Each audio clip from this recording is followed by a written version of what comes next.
तुम यहाँ पर क्या कर रहे हो? आज फैक्ट्री जाने का मूड नहीं था।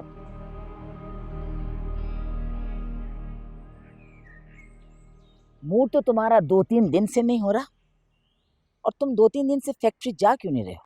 क्यों? दादी, मैं कुछ दिनों से बहुत अपसेट हूँ। क्या मैं आपसे पूछ सकता हूँ कि आपने अचानक निकाह क्यों कैंसिल किया? मैंने तुम्हारे बाप को इसकी वजह बता दी, और हमारे खानदान में बच्चे बड़ों के मामलात में दखल नहीं देते। वो दौर बदल चुका है दादी। हवेली से बाहर दुनिया बहुत बदल चुकी है। मुझे दुनिया से कोई मतलब नहीं है, मेरे अपने उसूल, अपनी रिवायात है। आपने बाबा को पूरी बात नहीं बताई थी। मैं इस वजह से खुद आया हूँ आपके पास। मुन्नज़्ज़ा ने आपके कान तो नहीं भरे? मैं कानों की कच्ची नहीं हूँ आबिद खान। मैं जज्बात में आकर नहीं, बल्कि अपने खानदान की ज़रूरियात और मफादात को सामने रखकर फैसला करती हूँ। ऐसा ना होता तो मैं महानूर से तुम्हारा रिश्ता नहीं करती। तो फिर यकीनन मुन्नज़्ज़ा ने महानूर के कान भरे होंगे। लेकिन महानूर है कहाँ पे? उसका रूम क्यों लॉक है? क्या तुम उसे कमरे की तरफ गए थे? पहली दफा तो नहीं किया। महानूर को मैंने चंद दिनों के लिए उसकी खाला के घर भेजा है। खाला? कौन सी खाला? हर बात बताने की जरूरत नहीं होती है। मैंने तुम्हारे बाप को बता दिया था कि कुछ कानूनी मसाइल हैं, उसके बाद ही निकाह की नई तारीख मुकर्रर होगी। तुम फैक्ट्री पर तवज्जो दो। जिस तरह से तुम दोनों बाप बेटे फैक्ट्री चला रहे हो, इस तरह कोई परचून की दुकान भी नहीं चलती। ठीक है, लेकिन मुझे महानूर से मिलने का तो हक है ना?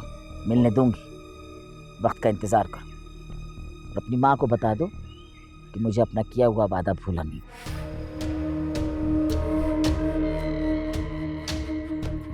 तुम्हारी शादी महानूर से होगी। थैंक यू दादी, थैंक यू सो मच।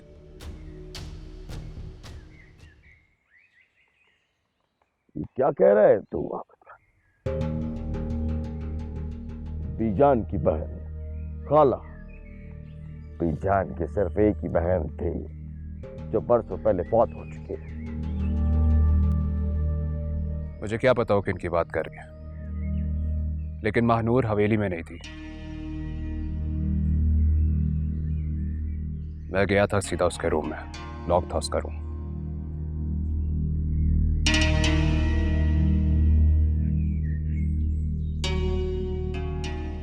काफी दिनों से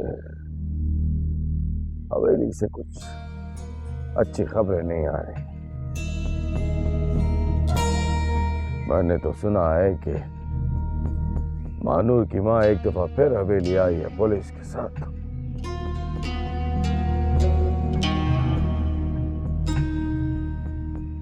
पुलिस? क्यों अबू? कोर्ट ने ऑर्डर दिया है माँ की मुलाकात करवाई जाए बेटी से। कहीं इसी खौफ से दादी ने महानूर को कहीं और तो नहीं भेज दिया? क्या बच्चों जैसी बातें कर रहे हो तुम आबिद खान? बीजान ने पूरी जिंदगी कोई काम खौफ की वजह से नहीं किया।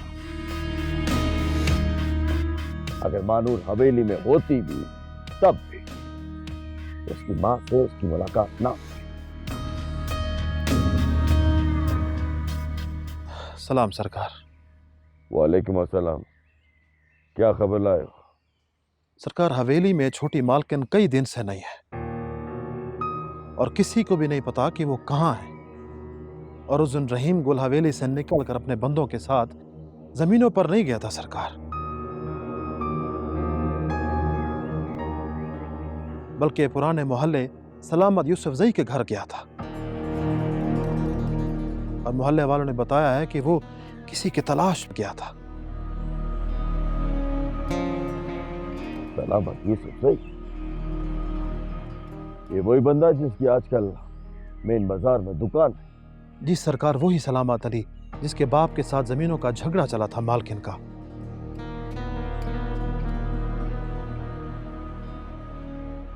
उसकी मोहल्ले में छोटी सी दुकान भी है और उसका अदील नामी बेटा भी है जो छोटी मोटी नौकरी करता है।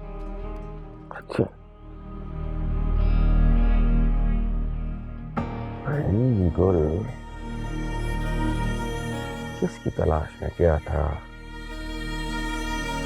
यूसुफ के घर? सरकार अब ये तो किसी ने नहीं बताया है, लेकिन ये जरूर है कि मुन्नज़ा बीबी हवेली में मौजूद हैं और उन्हें भी हवेली से निकलने की इजाजत नहीं है।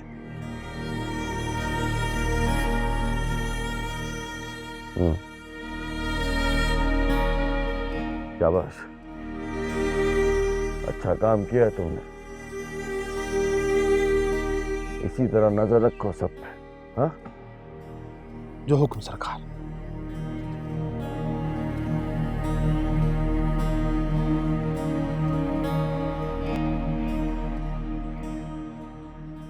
मैं कल ही जाकर बीजान से बात करूंगी।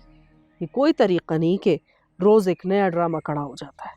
आखिर हमारी भी कोई इज्जत है, वो हमें क्यों नहीं बता रही है? बस बस बस बस, जानता हूं तुम दोनों माँ बेटे की इज्जत खाओ।